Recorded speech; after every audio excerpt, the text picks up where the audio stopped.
Hey, we are continuing our look at the study, at the story rather, of the Bible. Things that the overall theme that is carried throughout the Bible, and that's the gospel. So we're going to keep talking about this and seeing the connections as we go. So our verse today comes to us from Genesis chapter 3, verse 8. And they heard the sound of the Lord God walking in the garden in the cool of the day.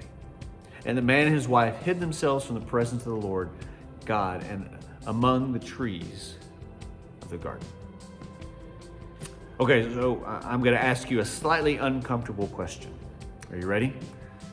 How do you act when you've gotten caught doing something that you know you shouldn't do? You act guilty? Do you get defensive or embarrassed? You know, guilt is usually at the heart of that response. Guilt is a complex emotion. It's a feeling based on unmet expectations. That's hard to say. It comes from knowing that you were supposed to do one thing, the right thing, but instead you chose to do something else, the wrong thing. I want to encourage you to read chapter 3 of the book of Genesis, verses 8 through 12, just 4 verses. But this is put yourself in that moment. This is a heartbreaking development. Up to this point in creation and in the creation narrative, the environment in which God and Adam and Eve interacted had been so pure. And then sin entered the picture. And look at the results. Adam and Eve, the jewel of God's creation, were shamefully hiding from God.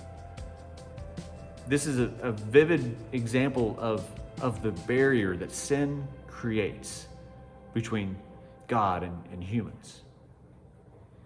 When faced with a perfect God, Adam and Eve's sin seemed too great to them, and it sent them scurrying into a hiding place. We know what shame and guilt feels like. We're not immune to that. We've all experienced it. But the most beautiful thing about God's plan is that He sent Jesus to take away the shame and the guilt of sin once and for all. Jesus died on the cross to pay the penalty for our sin.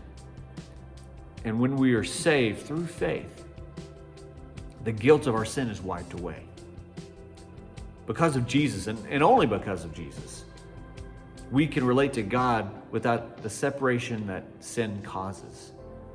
We don't ever have to hide. So as I wrap up, here's something to think about. It's okay to feel guilty for letting God down, but don't let that guilt create a wall between you and God. If you're having trouble accepting the forgiveness that God gives and God offers through Jesus, then I want to encourage you to go to God in prayer. Ask Him to help you feel the freedom that comes from His grace and His mercy.